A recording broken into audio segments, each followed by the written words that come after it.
Hi, it's Eva. Tonight I'm going to focus on arranged unions.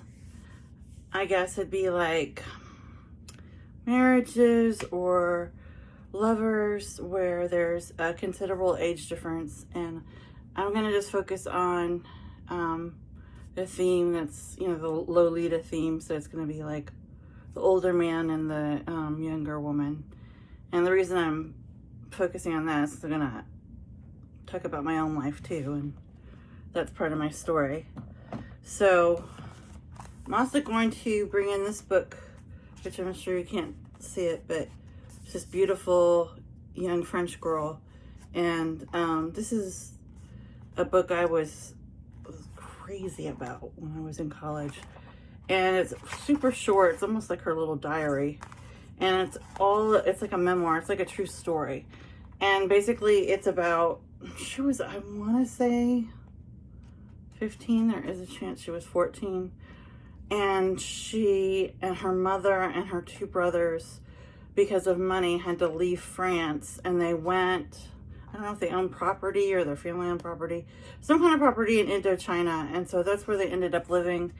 And it was a wreck ship. It was like this house. It was a house on land, but it was right by the water, and the property was just screwed up. So they just had all this flooding coming in at all the time.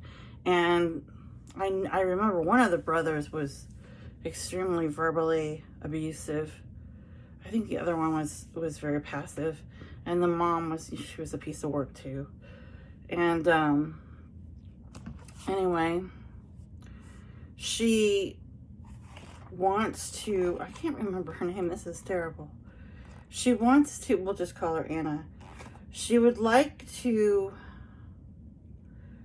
get out of this situation. So what she does is, one day she's on a ferry boat, kind of like the Staten Island ferry, and she sees this very like well-to-do Chinese businessman, and she kind of inquires, who is that? And they let her know his name, and he is exactly what he looks like. He's extremely wealthy and well connected. And I don't think she hits on him first. I mean, it's been a hot minute since I read it, but I'll never forget it. I just love this book. And I think he hits on her first. But by the time the ferry docks, they have a date. And it's not alone. It's with he's like, since he's so wealthy, I think he has a gambling situation too. I can't remember if he's making money off the gambling like on the side, or if he has a gambling debt. I don't know. But so they decide to meet in this kind of like the local city or whatever, and near the casino. And it's during daytime, and because of her age, they're not doing anything like that. They're just going to they look like they're going through the market, but what they're doing is walking through the market and talking about, illicit sexual things and what they're gonna do. And so she immediately gets involved with him, and it's like a very strange kind of hypnotic book, because it's can't really tell reading it, and I'm sure this would happen if and when I reread it, is you can't really tell if she's in love with him or she just wants money, the money that he and this social ranking. She she goes to this school, and she's one of the only girls there who is from another country, and of course she sticks out because she's white and French European. And I don't think she gets bullied, but she's just not happy there. She wants to go back to France. And so she thinks, oh, I'm going to save the money he's giving me. And of course he buys her expensive gifts, and then she's like, I'll save it, and then I'll get us, my family, and we'll get out of here. Leave this wretched house. And then sometimes she thinks about leaving and marrying him and just like leaving her family behind, because like I said, she has that very abusive older brother. But I think she's more like gonna leave with her family and ditch her lover. And the reason I'm bringing this book up in general is because the mystery of, is she really infatuated with him? Does she have real feelings for him or not? I guess is, because infatuated, being drawn or, having chemistry with somebody is not being in love with them. So I guess it would be more like, does she have personal feelings for him besides the benefits that he was giving her? And what I find fascinating about this is you honestly cannot tell. It's like she's 14, right? So it's like sometimes she's like daydreaming and it seems like she does about him, and then other times she doesn't tell her friend, her best friend at the school, and she's hiding a lot of information, like that mean brother finds out. I don't think she's ashamed of it, but I think she has a fear of her brothers or mother finding out. So she does say that she thinks if her mom finds out, her mom would agree that they have to do something financially. They're just in a situation they cannot get out of. And that's a good segue into my situation. So I think if you've seen any of my other videos on YouTube under my name, I talk about that I was born into a situation where both my parents were mentally ill. My mom was much, much, much worse than my father. And she was unmedicated, paranoid schizophrenic, and she was extraordinarily violent.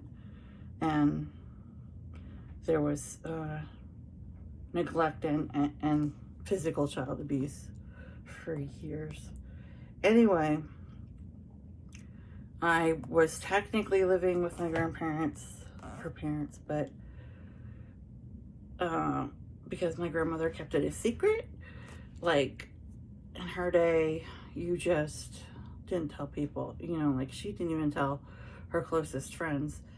Here, I remember that. And I think she did tell relatives here. It was always like a very simplistic, depression, anxiety. It was never like the truth.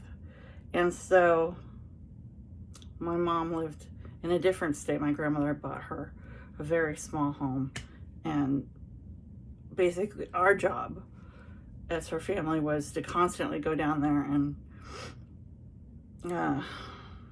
I guess clean it up. She was constantly wrecking it, or she would get like I don't know, like animals, like stray animals and rabbits and cats, and because she heard voices all day and she was just extremely wrapped up in her own psychosis. Like, I didn't clean anything. So can you imagine if we hadn't been there for 4 months? Basically we're buying like all these cleaning supplies and spending our whole time in Florida just like doing months and months worth of making it up for the fact that my family was not going to call a professional cleaning service or anything like that, because even though we don't even live in that town or city or state or whatever, she wasn't going to do that because she didn't want anybody to see how bad it was. And it truly was bad. I know one of the times I was most unhappy, we went down there, and I'm not saying this to be cruel to the memory of my mom or my grandmother. I'm telling this because it's my own opinion that I'm not alone. I think that there are lots of children of mentally ill parents And even though to me my situation was better because I spent most of the year living with my grandparents far away from her, right? But since we went there like 4 times a year really, and we went there for like long periods of time, like 2 or 3 weeks each time, and it was just such a burden, all this, you know, getting her out of jail and taking, you know, to mental institutes and like, you know, just all of that. Nobody would keep her for very long. And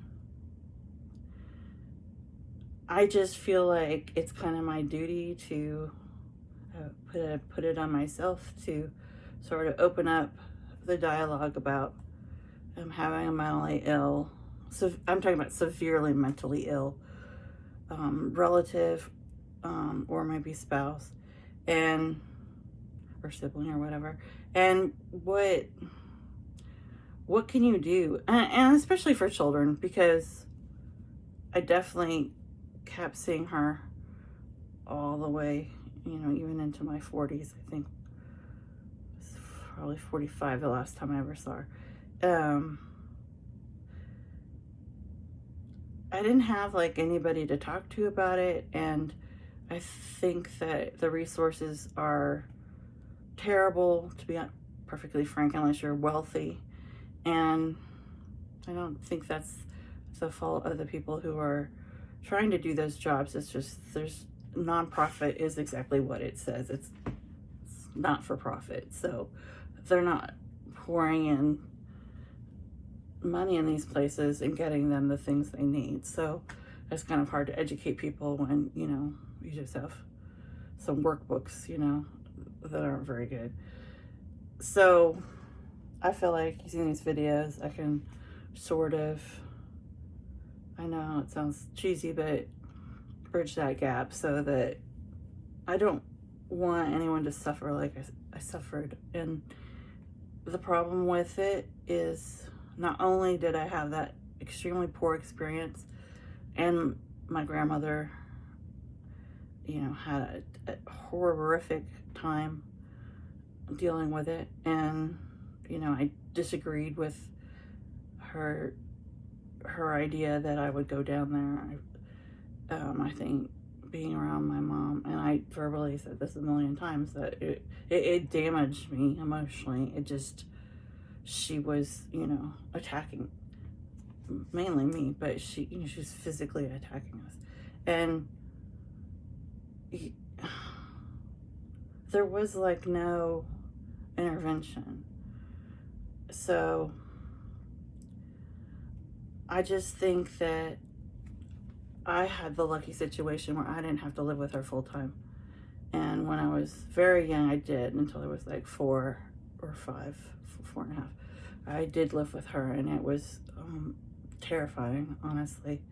And I have many, many, many memories of, you know, it's just like basically we would spend our time in the house, like, like wherever she went, I did not go. You know, like wherever, if she moved a room, I moved a room. You know, like it was just like staying as far out of her vicinity as possible at all times. You know, just the sound of her voice. I just remember, like, even like she took me to the movies once. She took me to see Jaws, and I was like 6. I don't know why they let me in, but they did. And she was sipping this Pepsi, and the straw had her lipstick on it. And this is how scared I was. I like, I've never been able to drink Pepsi again. And just the taste of her lipstick on that straw, it was just like sensory. It would just bring back all these, like, you know, pretty scary,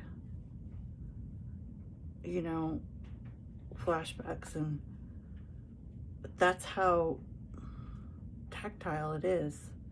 And why am I bringing this up when we're talking about an older man and a younger woman? Is because when I was about 12, my mom, I don't know what happened, honestly, what was up that day, but we got there, we were gonna, I think, paint her paint one of the rooms and take her for what? Oh, she liked going for drives, so I think we were going to take her for like a really, really, really long drive along the beach. And she was just, you know, she was just crazed. She was just so angry and violent. And my grandmother was on like a step stool painting, I think, the ceiling, or, you know, she was like in her late 60s. And, you know, my mom slapped her in the face, you know, like when she got off. She was coming down from the ladder, and I don't know what it was about, but, you know, really hard. And as, you know, I hate saying this part, but I guess it was just survival instinct, but I didn't help. I just ran and tried to lock myself in. My mom had this like one room that it was like, I mean, it was a very cheap house. It wasn't like anything exceptional, but she had this one room and it was just all like closets, and they had those strange like doors from like the 70s where they're like wood, and you just, I think the Brady Bunch had these, and you just shove them over, like sliding doors. And she had this room and it just had all these, I guess it was like a dressing room. And I tried to lock the door and I couldn't get it locked. I think it was just either it was too slippery, because I don't know if I had something, water or soda or something on my hand, whatever. I couldn't get it closed in time because I could hear her coming, and I was, you know, shaking and just, I mean, I was terrified out of my mind, because I had sustained a head injury from her when I was 4, and it was not a light injury. It was bad. And so I slid one of those doors open, and I crawled in there, and you could like sort of crawl through one of them and then sort of enter the second one. So it just went like a really long distance, but there was no lock on it. There was no, I mean, it was cheap.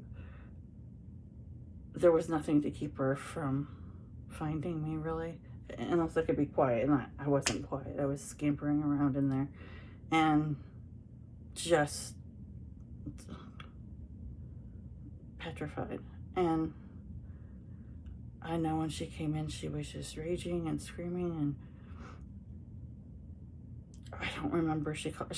Sometimes she called my name, but I don't remember it a lot. Somehow she got in there and she just dragged me out, and as soon as she just sort of, you know, yanked me onto the floor. I personally think, this is my personal opinion, that, and I've thought this before when I worked at a psychiatric hospital about patients who are on hard drugs, especially like methamphetamines or, you know, bath salts or whatever. They have like supernatural strength. Like, I'm not even kidding you. And she did that day. Like, I felt like she was a monster. I felt like she was, I don't know, like a devil or a witch or something, entity. I don't know what she was. She was like supernatural. She was not human to me at that moment. And it's like I was just sort of on the floor and just, you know, backing up on the floor, trying to get to the door so I could try to run out of the door, even though I knew I wasn't going to get out. And she was very strong. And she just looked me straight in the face, and like she never looked me straight in the eye. I mean, like hardly ever. Very rare occurrence that she, you know, made firm eye contact with me, because she was just always in her dream world of hallucinations. And then she just called me the scum of the earth. I'll never forget it. I'll never forget it. And the way she said it was just like this sort of real accusatory tone of her voice. Like it was just like something from like you know, it just felt like it was just almost like she was spewing it out, you know, and I think I guess she was calling me that, and she just looked me in the eye, and instead of calling me Eva, she called me scum of the earth, and I don't know what I did. I don't know how I got out of there. I don't know what happened, but I ran out of there, and there were some men entering the house, and they were from the mental institution, and it was just real weird because they were wearing like uniforms, and they had like the gurney, and they had like a real life straitjacket, which I've never in my life seen since this encounter. Well, maybe one time at the hospital. And somehow they got a hold of her, and they were gonna put her in that straitjacket, and then somehow get her strapped on the gurney and take her to the hospital for like a 72-hour hold or something. And I just ran out of there. I left my grandmother and her sister in there, and just took off. And the only place I could think of to hide, because like my brain couldn't process like that I wasn't still like in danger, like I saw that they had a straitjacket, but it's just like, until I saw her completely wrapped up in it and strapped down, I was not going to not hide, you know, and try to save myself. And because I always remember thinking she could get out of anything. I always thought like she would try to like undo the car door when my grandmother was driving, and would just be like, you know, on the highway, be like, you know, like whatever. Like this whole, she just didn't, it was almost like she didn't seem to really understand like perimeters of like boundaries of like gravity, or like all the things that you and I understand about how the world works, and like doors and chair, whatever. It was like she just she was not focused on like the material reality in this world. Okay, she was seeing something else. Like what she was seeing the world as was not what we were seeing it as. And so I got to the cemetery because it's the only place I could think of where I could hide, and I hid behind some cemetery stones because we'd been down there just walking one night, and I hid behind one of the stones, or a couple of the stones, and then my grandmother came. I don't know how much longer it was, 40 minutes, 20 minutes, I have no idea. I don't know how long they were looking for me, an hour, I don't know. And they found me, and, you know, thank God, my mom was actually en route to some kind of hospital, so I was actually not gonna have to go back and deal with her. And the reason I'm telling you this story is to just segue and say, this is how I got the idea. I came up with this plan that I was 12 and a half. My brain at that point, I was like, so between 12 and 14, I made it kind of like my life's work, you know, at that time. You know, when I wasn't playing with my friends or at school, I was devising a foolproof plan to never have to be around her again, because I was sure she was going to kill me. Because this was like, I don't know, maybe her third attempt to like severely physically cause me harm, and obviously psychologically and emotionally I did not get over the scum of the earth comment. I probably to this day have not gotten over it. I've done EMDRs many times, and you know, I'd love to report that I've like gotten over it, but this is not the case, and yet. And so here's the plan I came up with. It's a real doozy. I decided I was going to find a man who was old enough so that I could marry him, because I thought you could get married in Indiana at 14, that is not correct. I looked it up, and it's 16. You can get married with your legal parents, which in my case would be my adopted grandparents, with their signatures on a legal document. You can actually get married at 16, but both parents, if there were two parents, would have to sign off on it. And that was just 100% never going to happen with my family. So, but I didn't know any of that. And so to me, I didn't even think, we didn't have Google, we didn't have anything. So that wasn't something I was concerned about. So I did meet a man at my church. He was 4.5 years older than me. And so I struck up a relationship with him with the intent and purpose of getting someone to fall in love with me so that I could not be in the situation I was. I did have feelings for him at first, I did, but at the same time, I don't think I would have ever gone out with someone that old. I did not, at that time in my life, I wasn't interested in, having a sexual relationship with somebody yet at all. And clearly, if you're going to go out with someone who's that much older than you, and it's a man, that's going to probably be like a huge, big part of it, the relationship. So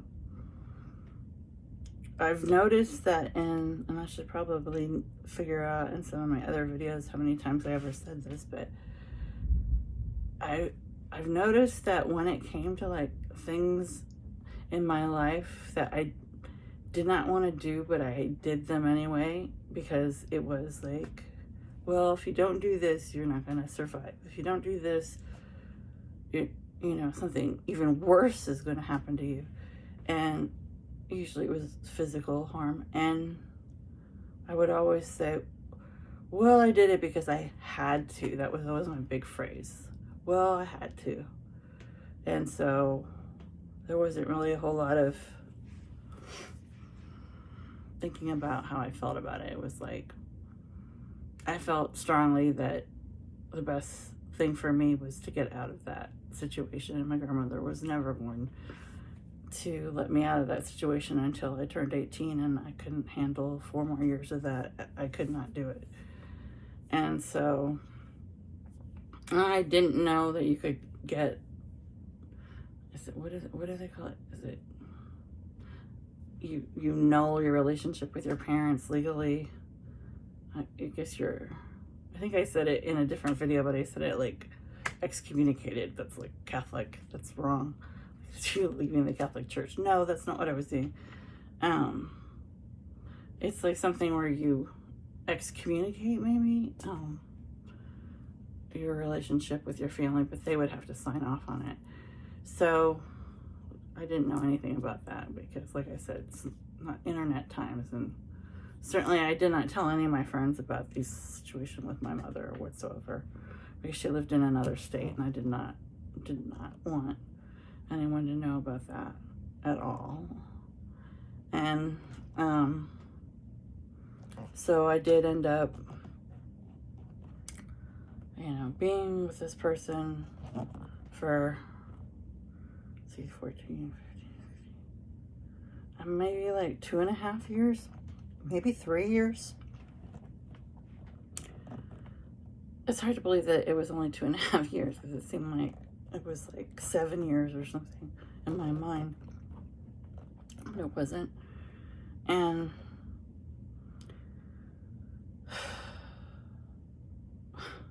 it was, of course I had to have, sexual relations with him, and I think it was on my 15th birthday, yeah. And I didn't want to, but it was kind of my choice to enter this relationship, even though I was underage. I kind of was well, I have consciously decided to do this, so I have to. And he did have some of his own personal issues, which involved drinking, and there was domestic violence, and which I find ironic because the whole point of leaving my mom was because of physical violence, and then didn't choose very well because he also had a predilection for physical violence. So that was the wrong choice. And I'm going to talk about some other psychological terms, and then we'll wrap this up because it's getting a little long. But of that relationship, I would say to any young girl who is thinking about getting in some kind of union like that, you just, I'll just speak from my own experience. I didn't understand how much power he was going to have over me, though. Like, as an adult, I look back at it and it's like, well, no, duh, he had power over you. You were like a young, very inexperienced young person, and he was worldly compared to me. And of course, he had a car and a driver's license and all that. And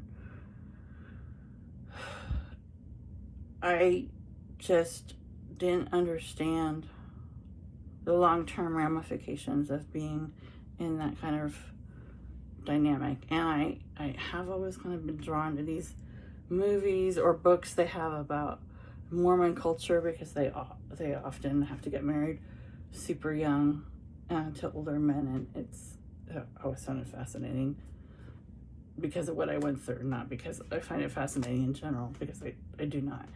But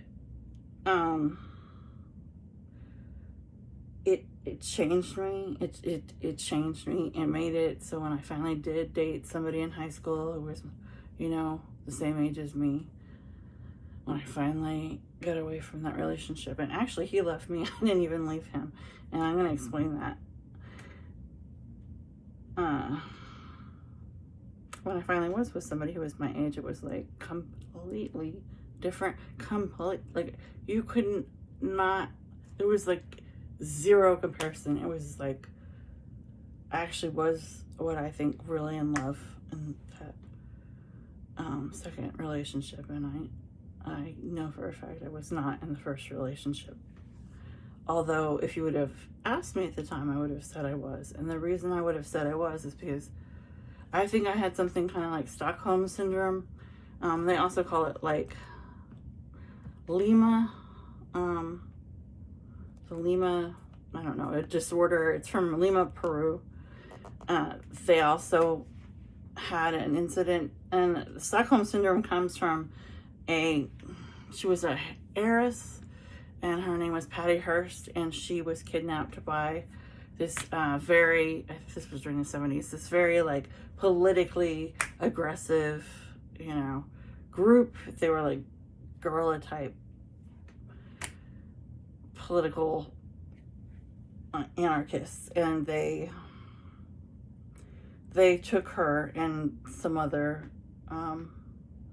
young girls, I think, and she was held for an insane long period of time. But the reason she was held so long is because they started doing all these bank robberies, and she was seen on camera like holding up the bank herself with guns, and with them. She was like working with them. And so obviously they had sex with the younger women that they kidnapped, and she became like, she thought she was in love with some of them. It was like, and that's where the term Stockholm syndrome came out.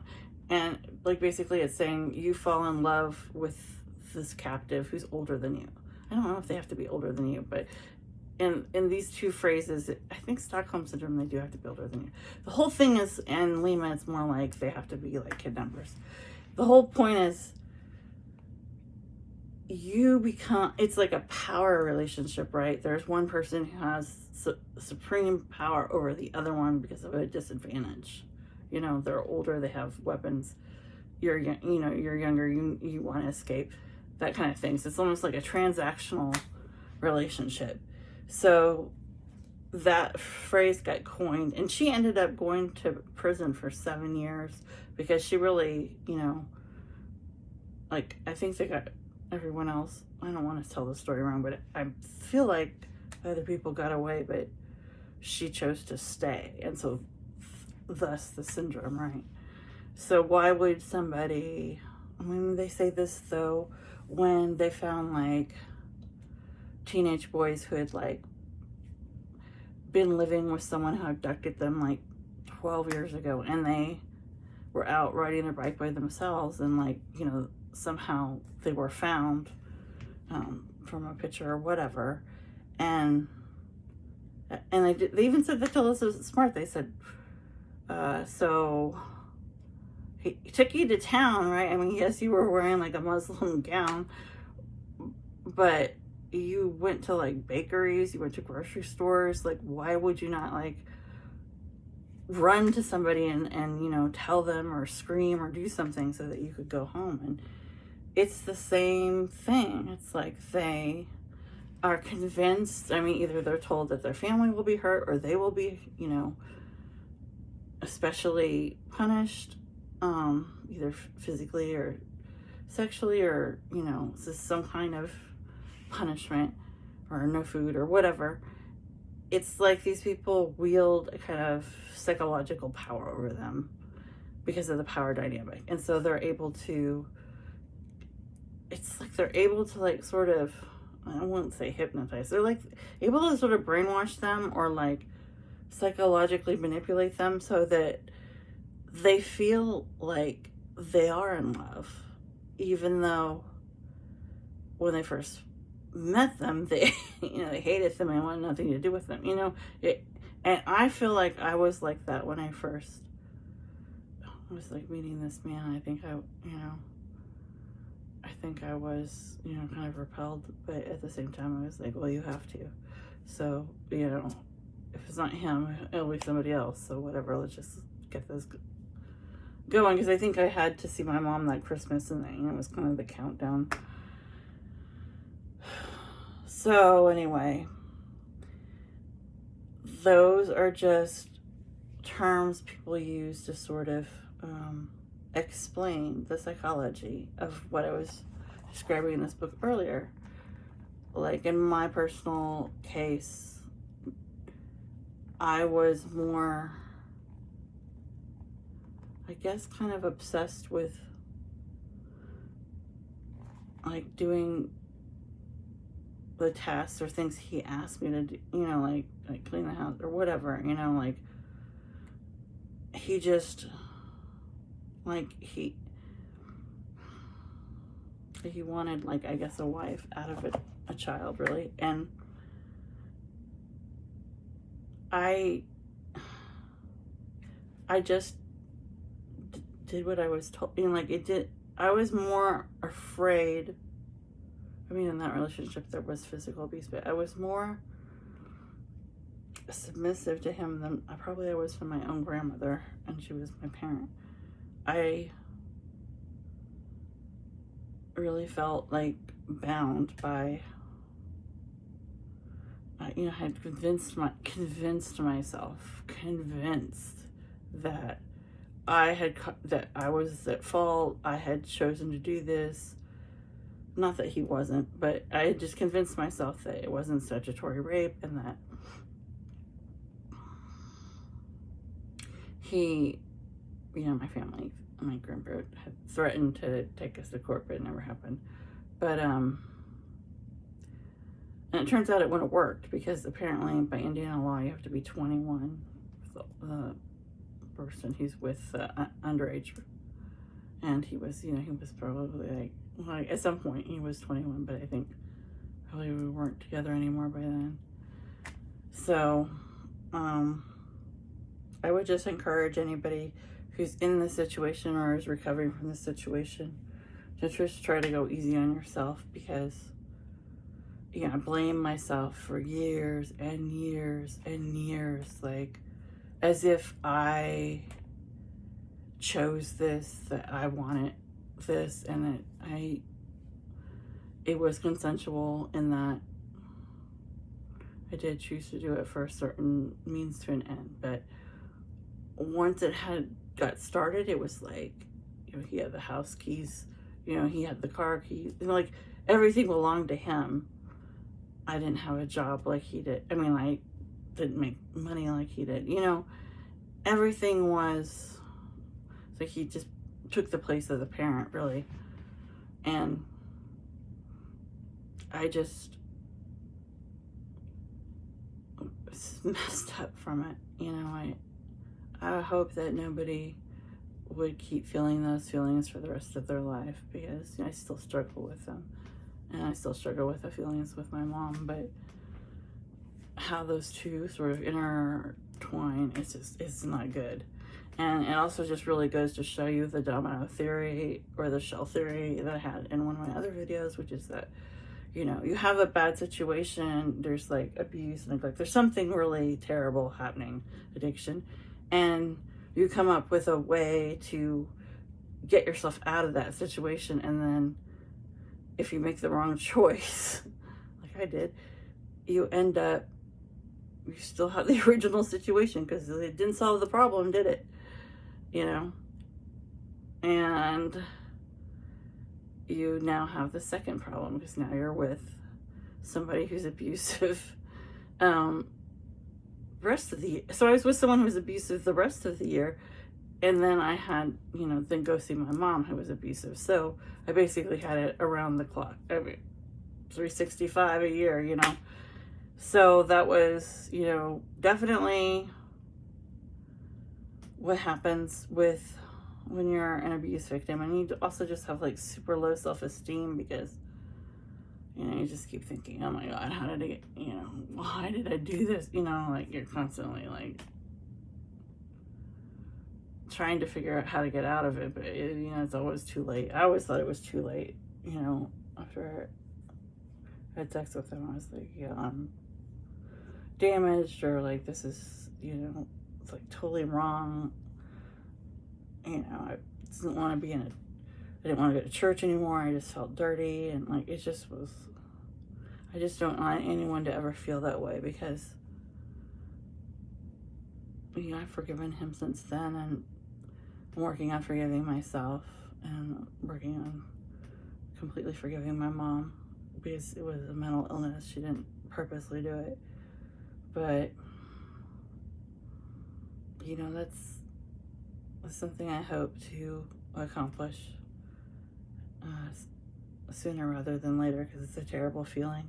And I also just super hate that it's just in my psyche somewhere, you know. It hasn't laid to rest.